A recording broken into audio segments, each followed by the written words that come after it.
भैया जी कहीं में आप सभी लोगों का बहुत बहुत स्वागत है। Thank you so much. कल शो नहीं हुआ यहाँ, यकीनन जो शो था वो भारत मंडपम में था, इसलिए मैं वहाँ था। लेकिन आज गिटार वाले नहीं हैं तो गाने वाले तो हैं। उन्होंने किसी तरह से, और किसी तरह से नहीं, आज यकीनन इन्होंने बहुत अच्छा निभाया है और इनके लिए क्लैप होना चाहिए आज। बहुत बहुत शुक्रिया, thank you so much Vikas, thank you so much. आज बहुत अच्छा निभाया इन्होंने। और भजन किसी का स्थानापन्न नहीं हो सकता, कि किसी की जगह नहीं है, भजन अपनी जगह है। और आज ये बात सिद्ध भी करी आपने, थैंक यू सो मच। मैं आप सबका बहुत बहुत शुक्रिया कहता हूं। आज जो मेहमान हमारे साथ मौजूद हैं, मैं उनसे आपका तारुफ भी कराता हूं, परिचय कराता हूं। प्रभात जी कांग्रेस का पक्ष रखने के लिए मौजूद हैं, बहुत बहुत शुक्रिया। शुभेंदु शेखर अवस्थी जी बीजेपी का पक्ष रखने के लिए मौजूद हैं, बहुत बहुत शुक्रिया, thank you so much. Raghavendra Dubey ji Samajwadi party के नेता, बहुत बहुत शुक्रिया, thank you so much.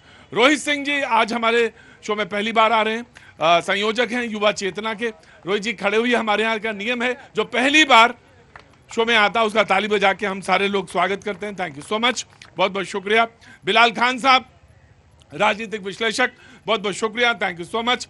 Doctor Mohammad Bilal राजनीतिक विश्लेषक, बहुत बहुत शुक्रिया। जी हाँ, इसमें दो बिलाल जी हैं, एक डॉक्टर मोहम्मद बिलाल साहब जी हैं और एक बिलाल खान साहब जी हैं। तो ये बिलाल खान साहब जी हैं और आप डॉक्टर मोहम्मद बिलाल खान, बहुत बहुत शुक्रिया।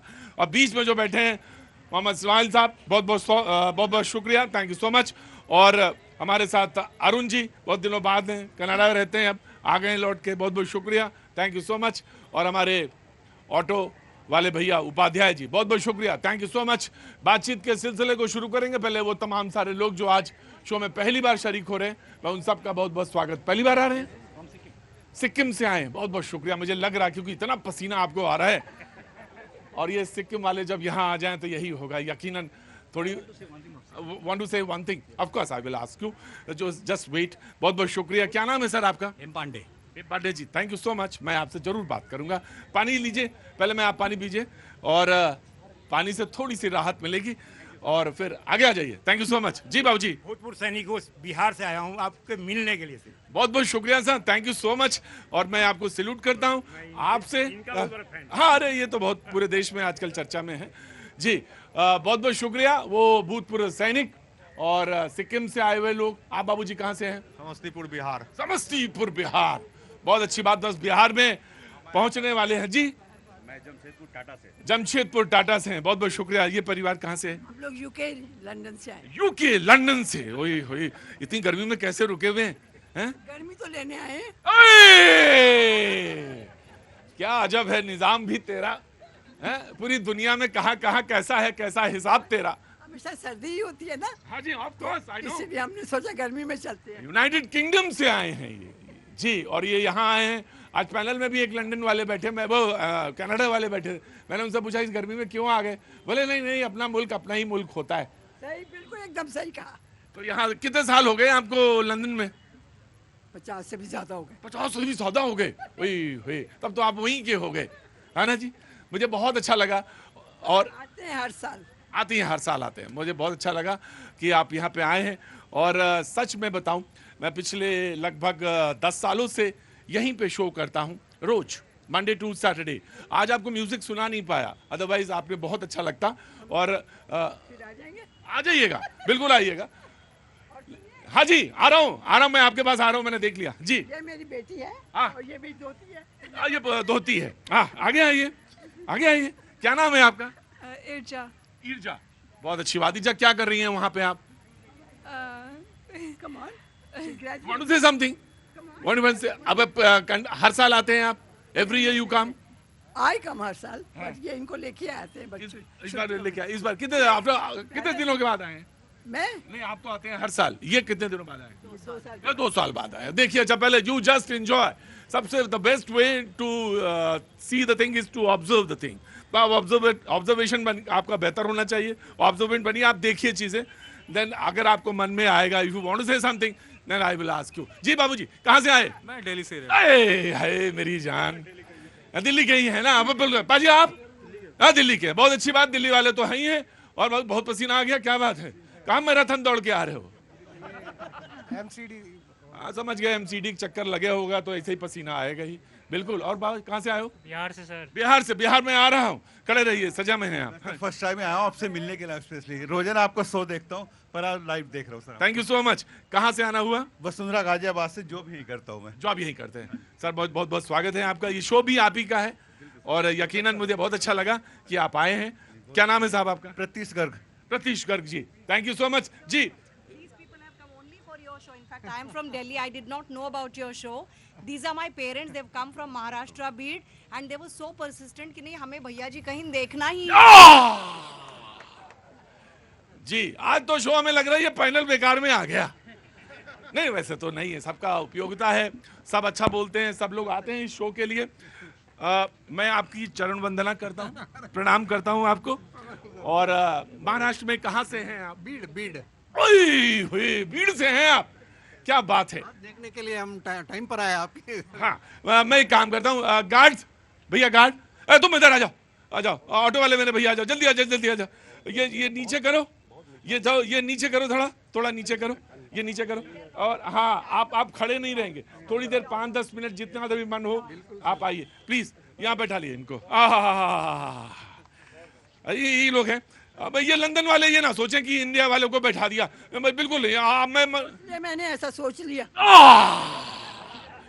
ये मेरी सोच में है, मैंने सोचा ऐसा ना सोचना आप, है ना। बिल्कुल मैं यहीं बगल में ही खड़ा हूँ आपके। हमारे को चेयर्स मिलेंगी। अच्छा प्लीज कम आ जाइए, आ गया, आइए प्लीज कम। अरे आप ही का शो है, प्लीज आइए। ये शो की बनावट कुछ इस तरह की है कि इसमें वो तमाम, आ जाओ भाजी उधर बैठ जाओ, जाके आप उधर जाके बैठ जाओ, उधर बैठ जाओ। ये शो की बनावट ऐसी है कि प्लीज आगे बैठा लिए इनको, बीच में बैठा लिए। कनाडा के आगे बैठा लिए, कनाडा के आगे यूके वाले को बैठा लिए। हाँ जी, अच्छा अरे बिलाल साहब उधर हट जाओ थोड़ा सा, वो फोटो अंकल आंटी की आ जाए। अब मैं तो आ जाऊंगा, अभी मैं आ जाऊंगा, मुझे बोलना है, थोड़ा सा शो है जैसा। ये शो की बनावट कुछ इस तरह की है कि वो तमाम सारे लोग दूर दूर से आते हैं और सिर्फ देखने के लिए। वो भीड़ से आए हैं महाराष्ट्र से कि आज चला जाए और शो देखा जाए, कैसे होता कैसे है। हमेशा देखते हैं हम, हमेशा आपको देखते हैं, डेली देखते हैं विदाउट फेल। क्या नाम है बाबूजी? बहुत अच्छा लगता है। ज्ञानेश्वर माड़दकर। अरे ज्ञानेश्वर, तो जिनका नाम ही ज्ञानेश्वर हो तो फिर क्या कहना। महाराष्ट्र से आए हैं, मैं आपको भी प्रणाम करता हूँ, हृदय से आभारी हूँ। ये शो आप ही का है, थैंक यू सो मच। बातचीत के सिलसिले को शुरू करते हैं और बगैर वक्त गवाए, डॉल बहुत अच्छी है आपकी, क्या नाम है? पंक्ति। पंक्ति। पंक्ति, जहां पंक्ति हो तो उसके बाद क्या कहना। सारी कविता और रचना तो यहीं पे। सारे लोग उठ क्यों गए? बैठिए, तशरीफ रखिए। मल्लिकार्जुन खड़गे साहब ने एक बात कही, कांग्रेस के प्रेसिडेंट, कि वक्फ बिल को रातों रात संसद में जबरदस्ती पास कर दिया गया। मैं सेंटेंस को फिर से बोलता हूं। मल्लिकार्जुन खड़गे साहब ने कहा वक्फ बिल को रातों रात संसद में जबरदस्ती पास कर दिया गया। इससे पता लगता है कि सरकार कुछ छुपाना चाहती है।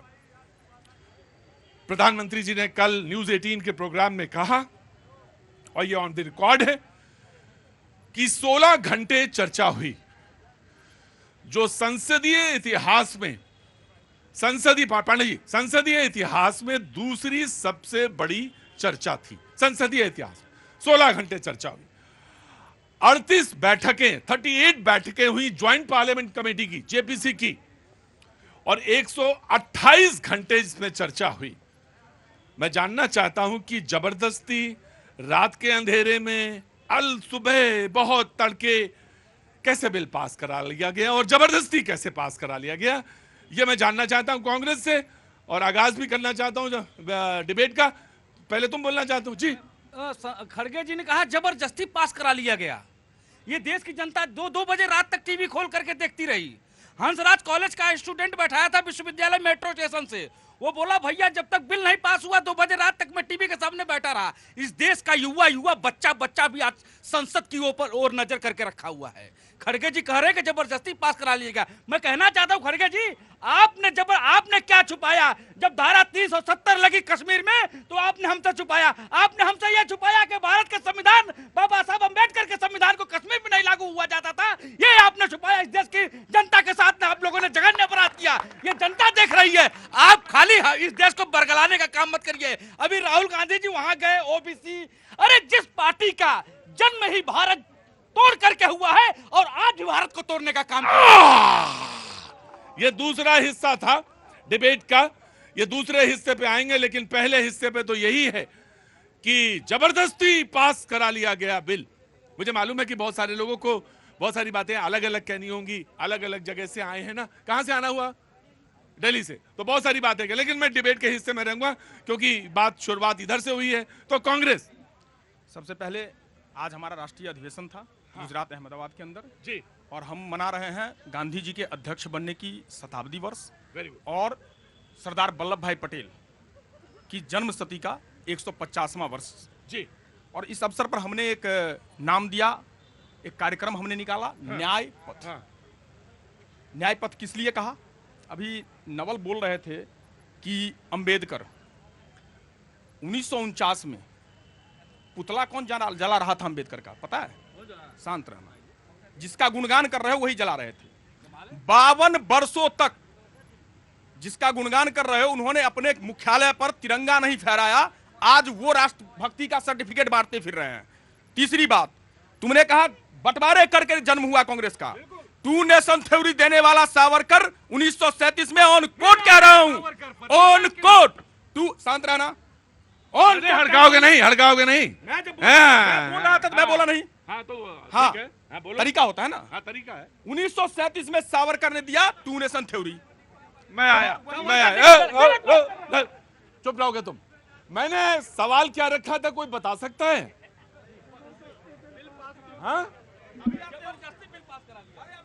जबरदस्ती इमरजेंसी लगाई गई। नहीं नहीं नहीं, जबरदस्ती बिल पास करा दिया गया। खड़गे साहब कहते हैं प्रधानमंत्री ने कल न्यूज 18 के प्रोग्राम में कहा कि 16 घंटे बैठक हुई संसद के दोनों सदनों में। संसदीय इतिहास में वो पहली बार था कि जब दूसरी बड़ी बैठक थी, उसके बाद जेपीसी की 38 बैठक हुई, इसमें 128 घंटे चर्चा, ये बात थी। मैंने क्योंकि जब सवाल का जवाब नहीं होता किसी के पास तो अरे मैं आ रहा हूं, तो फिर मैं आपसे, फिर जब आप उलझाने लगते हैं ना तो मैं आपसे पूछ सकता हूं। आपने सावरकर का नाम लिया ना, आपने डॉक्टर भीमराव अंबेडकर साहब का नाम लिया। मैं आपसे एक सवाल पूछूं, आपने जगजीवन राम को प्रधानमंत्री क्यों नहीं बना दिया?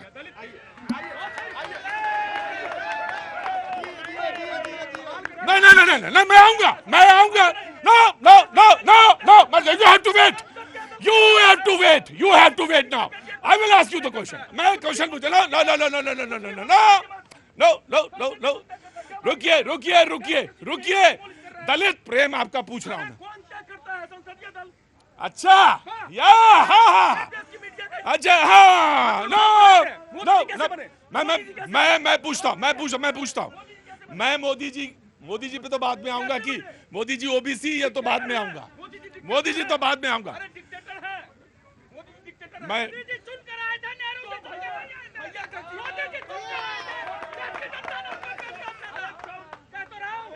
एक मिनट सुनिए। एक बात ध्यान रखिएगा पांडे जी। अगर डिबेट में कोई भी अनर्गल वार्तालाप की, डिक्टेटर शब्द का इस्तेमाल किया, आप कहे जगजीवन राम को क्यों नहीं बनाया? संसदीय दल तय करता है। अरे तुम्हारा दलित प्रेम, अरे संसदीय दल तुम्हारा दलित प्रेम सरदार पटेल को क्यों नहीं बनाया? बताओ, सरदार पटेल को क्यों नहीं बनाया? 1951 में तो देश तो आजाद कब हुआ? देश आजाद कब हुआ? 1947 में। बैठिए वहां जाके, बैठिए जाके। कुछ भी ज्यादा नहीं पढ़े लेने से कोई, तुम्हारी अपनी काबिलियत अपने पास रखो। खड़गे साहब ने कहा, दया भाई पटेल, सरदार पटेल के पुत्र, वो सांसद थे, उनको क्यों नहीं मंत्री बनाया आपने? 12 साल आपकी सत्ता, 7 साल रही आप। आज पटेल की बात करते हैं आप। खड़गे साहब ने कहा कि जबरदस्ती पास करा लिया गया। मुद्दे पे लौटेंगे। बिल्कुल ठीक कहा। 1995 में जब वक्फ बोर्ड का बिल बना तो मुस्लिम समाज के बड़े बड़े जो दुकानदार थे उनको बचाने के लिए, उनको पसंद करने के लिए, उनको खुश करने के लिए ये कानून बना। और जब 13 में उसका अमेंडमेंट किया गया और बड़ा खतरनाक अमेंडमेंट किया गया, तो केवल और केवल कुछ पक्षों को जिनकी दुकानदारी चल रही थी उसके लिए किया गया। और फिर मैं एक बात कहता हूं कि राहुल गांधी तो शाम को आए थे, घर का पजामा पहने चले आए थे, उनको तो डिबेट में रहना चाहिए था, और क्यों नहीं रहे? पूरा दिन डिबेट चलती रही। मैं एक मिनट रोक रहा हूं आपको, मैं एक मिनट बड़े बहुत ईमानदारी के साथ आपको डिबेट पे इसलिए रोक रहा हूं, रोकना नहीं चाहिए क्योंकि आप बड़ी शालीनता के साथ चुपचाप खड़े रहे, लेकिन रोक रहा हूं। आपने कहा घर का पैजामा पहन के आए थे, मैं आपको अलाउ इसलिए कर रहा हूं कि एक शख्स ने अभी बोला डिक्टेटर शब्द का इस्तेमाल किया, and this is highly objectionable, highly objectionable. चलिए नहीं, चलिए नहीं, आपकी डिबेट इस तरह से करेंगे? बैठिए, इमरजेंसी लगाते हैं उसके बाद बोलते हो। हाँ। जब पूरे दिन संसद चल गई, जिसमें लीडर ऑफ अपोजिशन को रहना चाहिए था, एक बड़ा विषय था, उसमें वो नहीं रहे। और शाम को बड़े कैजुअल ड्रेस में, मैं फिर कह रहा हूं, पैजामा मैंने क्यों बोला, बड़ा कैजुअल ड्रेस था। आप प्रतीक जी देखेंगे वैसा ड्रेस पहन के कोई संसद में नहीं जाता। जैसे मैं आपकी डिबेट में हाफ पैंट पहन के आऊं तो ये एक कैजुअल अप्रोच होगी। इसीलिए मैं कह रहा हूं कि जो लोग देश के प्रति सिंसियर नहीं हैं उनको यही लगेगा कि जबरदस्ती बिल पास किया गया है। नहीं, जबरदस्ती बिल कैसे पास किया गया, मैं ये जानना चाहता हूं कि अगर 16 घंटे बहस होती है, 128 घंटे जेपीसी के अंदर 48 बैठकें होती हैं, तो जबरदस्ती कैसे हुआ? मेरी जान, हंस रहे हो, मुस्कुरा रहे हो गुरु हैं उधर खड़े होके। कहां से आना हुआ भाईजान? बनारस। और बनारस में मोहल्ला कौन सा? मदनपुरा। मतलब ये समझ लो कि काशी विश्वनाथ में जब ये करवट बदले तो काशी विश्वनाथ का मंदिर इनको दिखाई पड़ जाता है। ये उस जगह से है, बहुत बहुत स्वागत है। और पानी वानी? बिल्कुल सवाल पूछिएगा जी। Bilal, of course I will come. Rahul Gandhi पे तो सवाल उठा दिया, लेट आए, लेकिन देश के प्रधानमंत्री कहाँ थे? देश के प्रधानमंत्री ना बोले ना आए, उस पर सवाल उठाना चाहिए ना। देश के प्रधानमंत्री ना एक वर्ड बोले वक्त बोल पर, ना कोई उन्होंने टिप्पणी की। अगर राहुल गांधी अपोजिशन लीडर है तो देश के प्रधानमंत्री हैं नरेंद्र मोदी जी, वो कहाँ थे? अगर हम सवाल कर रहे हैं, अल्पसंख्यक मामलों का मंत्रालय था हमारी समझ से। हमारी समझ से क्या सारे लोग जान रहे हैं, बच्चा जान रहा है। प्रधानमंत्री इतना बड़ा बिल है, जब 16 मतलब घंटे का डिस्कशन हो रहा तो उनको तो रहना चाहिए था ना। मुझे लगता नहीं, लेकिन रात नहीं, आपको बिलाल अगर संतुष्टि नहीं हुई कि प्रधानमंत्री नहीं बोले कि शायद सवाल उठाया तो हम नहीं, आपको आपत्ति इस बात में कि प्रधानमंत्री नहीं बोले, इस बात प्रधानमंत्री थे भी नहीं, आपको सभा में थे, मैं आपसे लोकसभा में थे, मैं आपसे बोलना चाहिए था ना बिल पे। अच्छा, तो मैं ये आपके चैनल पे आके बोल सकते हो तो पार्लियामेंट में नहीं बोल सकते क्या? बिल्कुल बात सही है, लेकिन मैं ये आपसे ये जानना चाहता हूँ कि आपत्ति आपको इस बात पे है, बिल पे तो नहीं है ना कोई?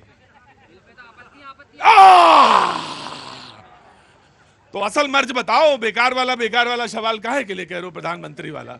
असल मर्ज बताओ। समाजवादी पार्टी, देखिए आप कह रहे थे कि जेपीसी की बैठकें हुई तो बहुत सारे जो विपक्ष के सांसद थे उनका ये भी आया कि हमारे बहुत सारे अंशों को हटा दिया गया, उसको हटाया, आपत्ति आई कि नहीं? फिर कैसे कह सकते एक मत होकर के किया गया? दूसरी बात प्रधानमंत्री जी ने एक और जोड़ दी, उन्होंने कहा कि जो बंटवारा हुआ है वो मुस्लिमों के उससे बंटवारा नहीं हुआ है, ये एक सोच थी। तो सोच कौन सी सोच थी? क्या हिंदू महासभा वाली सोच थी कि दो राष्ट्रवाद की सोच थी, या सोच उन लोगों की थी? वो लोग बात कर रहे हैं जो 60 रुपए महीने पेंशन लेते थे, आज के वो कितने हो गए? 2 लाख रुपए महीने। नहीं, सीधी सी बात है, वो उन्होंने कहा कि सोच पे थी। हाँ, सोच पे थी। हाँ, सोच की ही बात कर रहे हैं। हाँ। मैं ये पूछना चाहता हूँ कि आज इतना प्रेम पसमानदा गरीब मुसलमानों के प्रति उमड़ कैसे रहा है? ये वही लोग हैं जो कहते हैं घर से निकलो, सबसे पहले बात हो रंग से, जो कपड़ों से पहचान लें, अली बजरंगबली की बात करें, शमशान कब्रिस्तान की बात करें, कह रहे जय श्री राम नहीं बोलोगे तो पाकिस्तान चले जाओ, जो ये कहते हैं वंदे मातरम नहीं बोलोगे तो पाकिस्तान चले जाओ, जो ये कहते हैं कि अगर होली में बाहर निकलोगे तो रंग लगेगा, अगर यहाँ रहना है तो होली भी खेलनी पड़ेगी। तो अगर आप ये चीजें कहते हैं तो आप अगर पसमानदा मुसलमान के प्रति इतने चिंतित हो रहे हैं तो दो भाव नहीं होना चाहिए। एक नहीं, आप ही तो कह रहे थे, ये आपका तर्क था ना कि बीजेपी ने मुस्लिम को टिकट नहीं दिया। आप ही तो कहते थे ना, आप ही का तो तर्क है ना गुरु। मैं सवाल तो पूछ रहा हूं ना, आप ही का तो तर्क है ना कि मुस्लिम को जगह नहीं देते, ये एमपी की सीट नहीं देते। वो जो 2 सीट पसमानदा के लिए रिजर्व करते तो उसमें कोई दिक्कत है क्या आपको? मैं जानना चाहता हूं। पसमानदा समाज से मैं आ रहा हूं just give me doctor Bilal, मैं आ रहा हूं डॉक्टर बिलाल, मैं दे दूंगा सब। मैं ये कह रहा हूँ कि पसमानदा के लिए 2 सीट रिजर्व के लिए आसान कर दिया। कितना पसमानदा, कितने परसेंट? कभी एक नहीं है। ये देखो कि उनकी कितनी भागीदारी है। अगर आप ये बात करते हैं तो उनको प्रतिनिधित्व क्यों नहीं मिला? राइट, मैं ये भी जानना, फिर मैं सवाल आपसे पूछूंगा। फिर मुझे ये बताइए कि आपने मुस्लिम को टिकट दिए समाजवादी पार्टी ने, पसमानदा समाज से कितने मुसलमानों को टिकट दिया ये आप बताओ। मैं बात बताऊंगा। पसमानदा समाज की बात कर रहे हो, जहां नेताजी जब समाजवादी पार्टी का गठन किया तो जो लोग बिल्कुल हाशिए पे, कई लोग तो ऐसे थे जो प्रेसिडेंट बना दिया, मोची का काम कर रहे थे, उन्हें उठा करके विधायक संसद बनाने का काम किया। ये थे नेताजी। ये मैंने मुस्लिम वाला पूछा, मैंने मुस्लिम पूछा। मुसलमानों की बात करूं, कितना प्रतिनिधित्व आपको नहीं पता था? तब आप मुझे तो एक ही नाम पता है आपके यहाँ से, पश्चिम में कौन सा है? आजमगढ़ के हमारे विधायक का शायद नाम नहीं जानता हूँ मैं सबका, जानते हो ना? मैं वही का रहने वाला हूँ। हल जोतते हैं, नहीं जानता, वो पसमानदा नहीं है। नहीं तो मैं यही तो कह रहा हूँ कि पसमानदा आपके समाज में कौन पसमानदा, ये मुझे बताओ ना कितने दिया है। ठीक, डॉक्टर बिलाल, मैं अपने भाई को, सम्मानित साथी को अदब से कहूंगा कि पसमानदा क्या है और सुन लीजिए डिबेट। पसमानदा क्या है कि सभी को बताना चाहता हूं, पूरे मुल्क को, कि मुसलमानों की तुष्टीकरण की राजनीति कांग्रेस ने की है। अगर पसमानदा इस मुसलमानों का 85% है, और जो पिछड़ों की राजनीति करने वाले मुलायम सिंह जी हो, कांग्रेस हो, बात सुनिए सर, तेली सर जो तेल का काम करते हैं, कपड़े धोने का काम करते हैं, मिरासी समुदाय है, तो मिरासी पसमानदा को भागीदारी मिल रही है, इनको चिंता काहे हो रही है सर? ये क्यों विचलित है? आज अगर पसमानदा की बात बताएं, इसलिए कि सारे लोग इसलिए चिंतित हैं कि मामला होएगा कैसे, निपटेगा कैसे, लोकसभा में कैसे निपटेगा, चुनाव में सत्ता कैसे आएगी, ये चिंता है। चिंता ये है कि खिसियानी बिल्ली खंबा नोचे।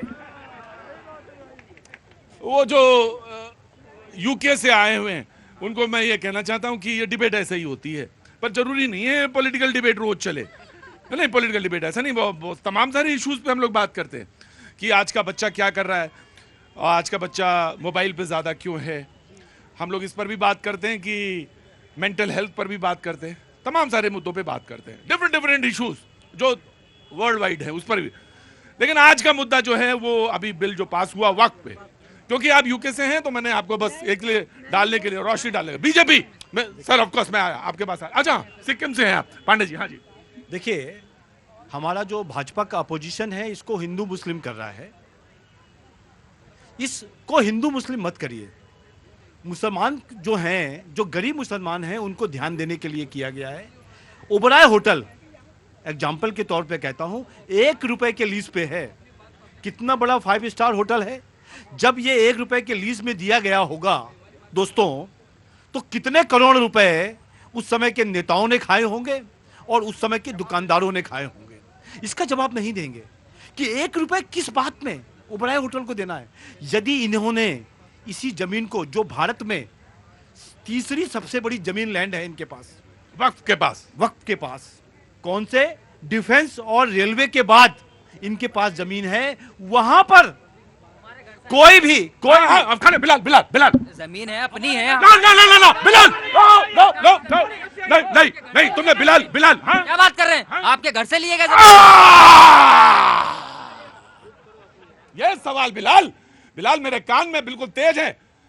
Now I will ask this question कि क्या तुम्हारे घर से आई जमीन? मैं बीजेपी को रोकूंगा, Congress will answer, Bilal Khan answer. सवाल किस चीज का आंसर कि उन्होंने कहा कि तुम्हारे घर से आई जमीन क्या? मैं तुमसे पूछ रहा हूँ जमीन क्या घर से आई? बिल्कुल नहीं, यह हिंदुस्तान की जमीन और हिंदुस्तान की है। रुको, क्लियर। हाँ हाँ हाँ हाँ, पसमानदा के लिए काम आएगी वो, हिंदुस्तान के पसमानदा मुसलमानों के लिए काम आएगी। ये डिबेट, वहां बैठ जाइए, ये डिबेट थोड़ा सा हाई होगी लेकिन रहेगी लिमिट पे। हाँ बैठिए बैठिए बैठिए बिलाल बैठिए बैठिए, मैं लूंगा। ये जमीन हमारे ही पुरखों की है और आपका डीएनए हमारा डीएनए एक है, बस इबादत का तरीका अलग है। आपका इबादत का तरीका और हमारा इबादत का तरीका अलग है। तो और एक ही जमीन हाँ जमीन जब आप देखिए अल्लाह के नाम से हमने वक्फ की है। हाँ, तो मैं ये जानना चाहता हूँ कि वो जो बैठिए, मैं बिलाल ये जानना चाहता हूँ जो ईसाई केरल में लड़ रहे हैं गांव के लिए, वो कौन है? वो भी तो अकलियत ही है ना। वो कौन लड़ रहे हैं जिसको कि आपने पूरे गांव को वक्फ कर दिया? वो कौन है? सर कोर्ट है नहीं इस देश के अंदर। हाँ, तो भरोसा रखो। हाँ जी, मैं फिर कह रहा हूँ, ये मत कहो कि कहां से आई, तुम्हारी है क्या जमीन हमारे ही पुरखों की थी, जिसमें हमारे, और एक बात और, हमारे पुरखे और आपके पुरखे एक ही हैं। हाँ एक ही हैं, ये ध्यान रखिएगा।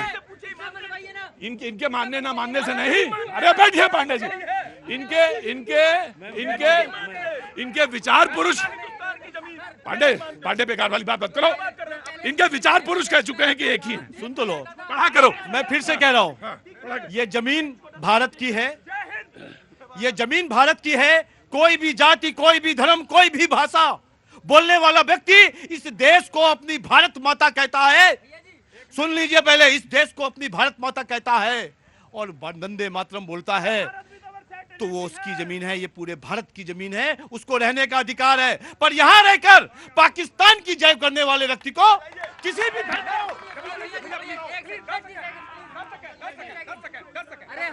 कांग्रेस के दे दो। इन्होंने कहा भारत की बात और पाकिस्तान की जयकार, मजार पे जाके चादर चढ़ाने वाले पाकिस्तान के जयकार किनारे लाए। इनके ही नेता थे लाल किशन आडवाणी जी। मजार पर चादर कौन चढ़ा रहा था? ये चढ़ा रहे थे, पाकिस्तान गए थे। मोदी जी नवाज शरीफ जी के यहाँ बिना बुलाए पहुंचते हैं बिरयानी खाने, ये इनके नेता है। ये ज्ञान है राष्ट्रभक्ति की। राहुल गांधी औरंगजेब का चादर चढ़ाने गए तो वो नहीं बता रहे हो, और इंदिरा गांधी जी तो खुद गई थी औरंगजेब के मजार पर चादर चढ़ाने, जैसे कोई देश का बंटवारा किसने किया? देश के बंटवारे में आप कैसे थे? 1947 में हम विरोध कर रहे थे। महात्मा गांधी ने कहा था, देश के जो महात्मा थे जिनको पूरा देश जानता था कि पाकिस्तान का निर्माण हमारे शौक के ऊपर होगा, आप लोगों ने अपनी जबरदस्ती कर देश का बंटवारा किया। इसलिए मैं कह रहा हूं, इसलिए फिर से कह रहा हूं कि इस देश में रहना होगा तो अपना देश मानना पड़ेगा। पहले देश फिर शेष, पहले देश आएगा, उसके बाद सारी चीजें आएंगी। यकीनन बेशक। और ये तो इनकी राजनीतिक रोटियां जो सेकते थे, जिस तवे पे मुसलमानों को बहका कर उस तवे को मुंदा मार दिया मोदी जी ने। अब सेक लो, कहां सेकोगे? अब सेको कहां सेकोगे? जी मैं पहले बिलाल देखिए, हमें देशभक्ति सिखा रहे हैं, हम मरने के बाद इसी जमीन में गड़ना है हमें। तो फिर कहा था जमीन का है? फिर क्यों कहा ये मिट्टी हमारी? फिर क्यों पूछा तुमने, क्यों कहा बिलाल? फिर जमीन किसकी है? जमीन हमारे पुरखों की है, पुरख इस देश के हैं, हम भी इस देश के हैं। तब क्यों पूछा क्वेश्चन, ये जमीन किसकी थी? ये जमीन किसकी थी? ये जमीन तुम्हारी है, ये जमीन। बिलाल यहाँ नहीं जाएगा, आप हटेंगे नहीं। तुष्टीकरण की राजनीति क्यों करते हो भाई? प्लीज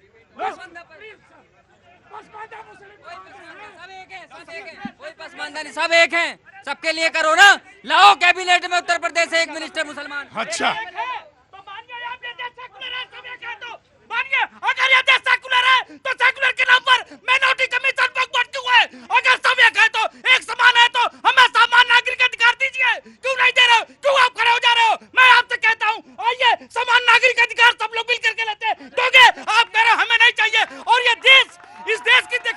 समस्या है कि बहुसंख्यक समाज कह रहा है कि हमें समान नागरिक अधिकार चाहिए और अल्पसंख्यक कह रहा है मुझे नहीं चाहिए, मुझे नहीं चाहिए। जब आप एक हैं, अब सारे एक है, मैंने ले लिया तर्क ले, वो पहली बार डिबेट में शामिल हुए हैं जी। जनाब अली मल्लिकार्जुन खड़गे जी ने डिबेट पे लौटेंगे। मल्लिकार्जुन खड़गे जी ने सामंती विचारधारा का परिचय दिया। संसद में सारे लोग बैठ जाएंगे, बाबूजी के पास बैठ जाएंगे सारे लोग। हाँ जी। संसद में 4 बजे तक देश के मुद्दों के लिए नहीं जगिएगा। पार्लियामेंट में खड़गे जी बोल रहे थे कि 8 बजे खाना खा लीजिए, कल इस पर चर्चा कर लेंगे। क्या देश की जनता के टैक्स का वेतन लेने वाले खड़गे जी देश के नवनिर्माण के जो सोपान पर चढ़ने की तैयारी नया भारत कर रहा है, उसकी प्रतीक्षा 2 बजे भोर तक, 4 बजे भोर तक नहीं कर सकते हैं। ये देश चारागाह है। इस देश में जो वंचित है, जो पिछड़ा है, जो पासमानदा मुसलमान है, जो आगा खानी है, जो बोहरा है, उसकी चिंता अगर प्रधानमंत्री मोदी जी ने की है तो कांग्रेस के हुक्मरानों के पेट में दर्द काहे हो रहा है? मुसलमानों के सबसे बड़े रहनुमा बिहार के पूर्व मुख्यमंत्री लालू यादव ने संसद में जांग और छाती ठोक कर कहा था, पटना के डाकबंगला चौराहा पर वक्फ की संपत्ति पर बड़ी बड़ी इमारतें बन रही हैं। अगर नया मजबूत कानून नहीं लाया गया तो गरीब मुसलमानों की हकमारी हो जाएगी। अगर मोदी जी ने बिहार के पूर्व मुख्यमंत्री मुसलमानों के रहनुमा लालू यादव की चिंता का बाम लगा के इलाज कर दिया तो काहे पेट में दर्द हो रहा है? दो बातें जवाब ले लीजिए प्लीज। 2 जमीनें 10 सेकंड लूंगा बस। अभी हमारे भाई साहब कह रहे थे कि वक्फ जो है अल्लाह की जमीन है। 20 सेकंड का समय लूंगा। इस देश में अगर रेलवे की जमीन है तो वो रेलवे से पहले इस देश की जमीन है। अगर वो डिफेंस की जमीन है तो डिफेंस से पहले इस देश की जमीन है। उसी तरीके से यदि वक्फ बोर्ड वाले कहते हैं कि ये वक्फ बोर्ड अल्लाह की जमीन है तो उस अल्लाह की जमीन से पहले इस देश की जमीन है।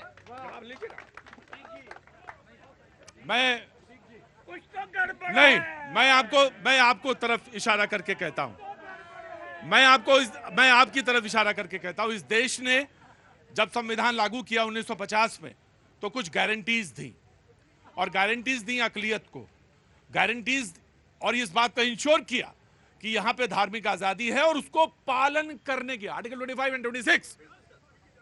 तो जब आप ये कहते हैं कि इससे पहले देश के, हाँ ऑफ कोर्स ये सारी संपत्ति आपकी हमारी आप सबकी है, लेकिन ऑफ कोर्स धार्मिक स्वतंत्रता है और उसको इंश्योर करने की गारंटी भी उस कॉन्स्टिट्यूशन ने दी। तो इस सवाल का जवाब जरा संतुलित होकर बोला करिए, संतुलित होकर पूछा करिए। उत्तेजना में ये हो जाएं, लेकिन हमें है आपको उत्तेजना होने का कोई भी इतनी भी गुंजाइश नहीं है, ये आप ध्यान रखिएगा जी। भाई नमस्ते। हाँ पक्ष में उनके हमें अरे पक्ष में रहो तुम, ना पक्ष में रहो, बिल्कुल रहो। नहीं देखो उत्तेजना दो तरफा से होती है, उसका मोटिवेट तो आप करा रहे हो। उत्तेजना में होंगे क्यों? भारत देश। हाँ तो ठीक है उस्ताद, तुम बहुत काबिल आदमी हो, तुम्हारी बुद्धि लेके आए हो तुम, मेरे पास उतनी एक्स्ट्रा बुद्धि नहीं है तुम्हारी तरह जी। चुपचाप खड़े रहो। भैया 2 सवाल हैं। 9 लाख एकड़ जमीन वक्फ के पास में है। सुनो, पढ़े लिखे लोगों की बात करनी हो तो सुनो। हाँ जी। 9 लाख एकड़ जमीन वक्फ के पास में है। बाबूजी नाम जानना चाहता हूँ। मनोज व्यास। कहाँ से आना हुआ? नागपुर से जी। 9 लाख में मान लेते हैं कि 4 लाख एकड़ जमीन अच्छे कामों के लिए लग गई, बाकी बची 5 लाख एकड़ जमीन।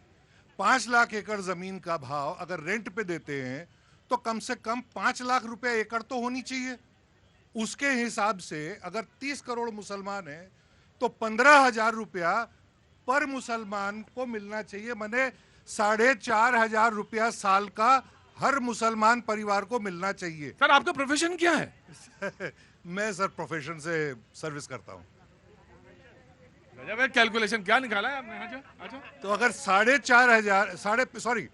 45,000 रुपया, 15,000 रुपया पर हेड, तो आपका होता है 45,000 रुपया साल का। अब आप बताइए अगर इतना ही पैसा है तो ये गरीब मुसलमान कैसे हैं? पहली बात। दूसरी बात, प्रतीक जी आप यहाँ पर काफी सालों से। हाँ 10 साल हो गए मुझे। तो ये तो आप ये छोटे छोटे बच्चे आते थे, मुझे आ गई सबके। कहाँ चला गया वो? हाँ खड़े रहो, आ रहा। तो आप तो इसको यूज कर रहे हैं ना? हाँ जी बिल्कुल। खुदा न खास्ता अगर आप मुसलमान होते तो आप तो इसको वक्फ कर सकते थे। ऐसे कैसे कर देते वक्फ वहाँ? मेरे मेरे मेरे पिताजी की है क्या ये जगह? हाँ, वक्फ बाई यूजर में चाहिए। हाँ, मुझे मालूम है ना, बहुत बड़े इंटेलिजेंट आदमी है। उसका एक क्लॉज है वक्फ बाई यूजर।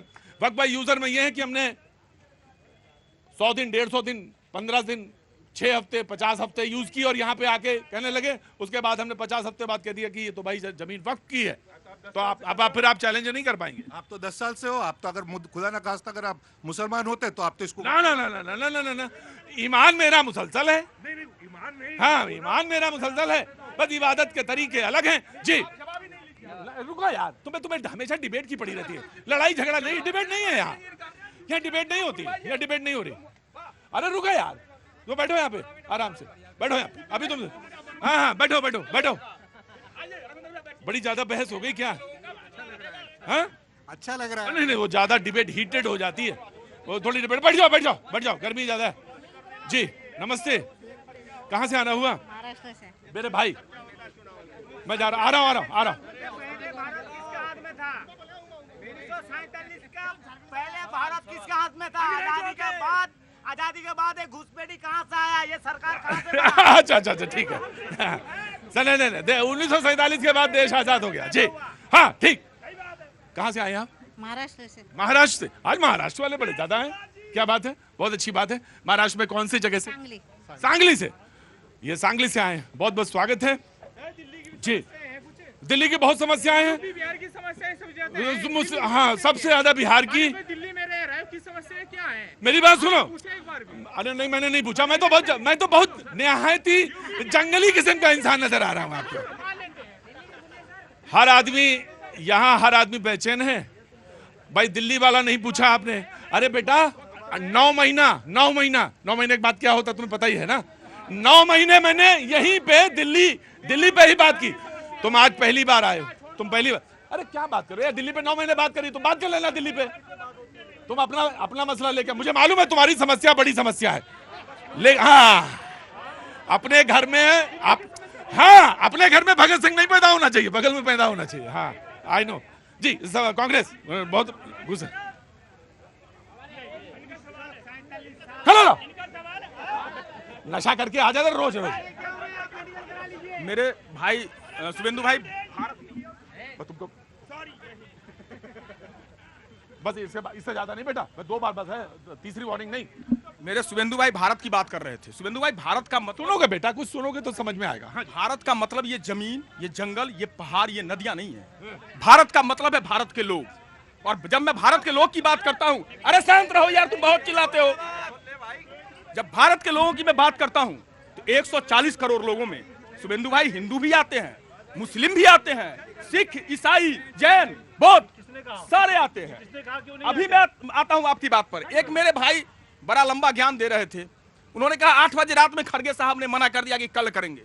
मोदी जी तो आए ही नहीं, वो तनख्वाह नहीं लेते। अरे तनख्वाह की बात कर रहे थे ना, कि तनख्वाह लेते हैं तो उनको बैठना चाहिए 2 बजे रात तक देश के मुद्दों पर। तो जो देश के तो रिजिजू बैठे तो थे। सुन तो लीजिए। अच्छा, देश के प्रधानमंत्री की कोई रिस्पांसिबिलिटी नहीं, देश के प्रधानमंत्री नहीं आएंगे, सारी रिस्पांसिबिलिटी खड़गे साहब की, अल्पसंख्यक राहुल गांधी जी की। अरे ना ठीक है, लेकिन अंतिम बात पे आता हूं। आपने जमीन बेचने की बात करी, जमीन बेचने की बात करी, रेल बेच दिया, भेल बेच दिया, LIC बेच दी, एयरपोर्ट बेच दिया, पूरे देश को बेच दिया। आज वो बेचने की बात कर रहे हैं। क्या बात करते हो बेचने की? मैं देता हूं।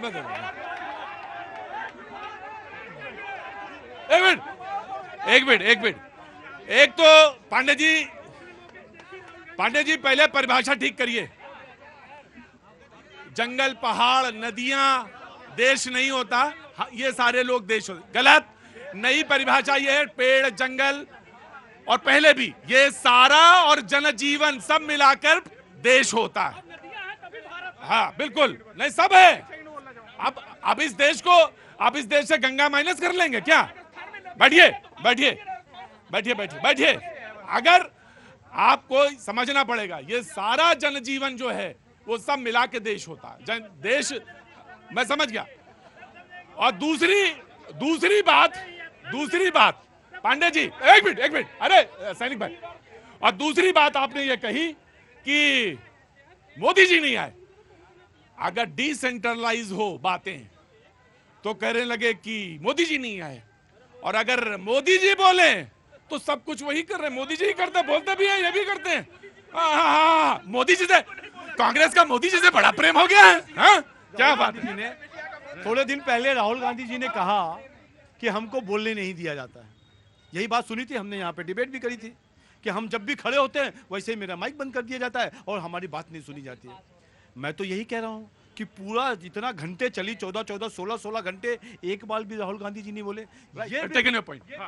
देखिए, माइनॉरिटी का बिल था, सही बात है, लेकिन जो आप बात कर रहे हैं ना, 9 लाख एकड़ की बात है, वो 60% जो है कब्रिस्तानों में जाता है। और जिस तरीके से गिरजाघर हो गए, सुन लीजिए एक मिनट, आपको पता नहीं है कुछ नॉलेज, आपको क्या बात है? आपको नहीं मालूम है? केवल 17% जाता है कब्रिस्तान को। ये नहीं पता किस तरीके से कहाँ जा रहा वक्फ बोर्ड का पैसा, इमामों के लिए जा रहा वक्फ बोर्ड का पैसा। हम आपके 123 प्रॉपर्टी का जो मामला दिल्ली के अंदर चल रहा है, उस पर सवाल उठाइए।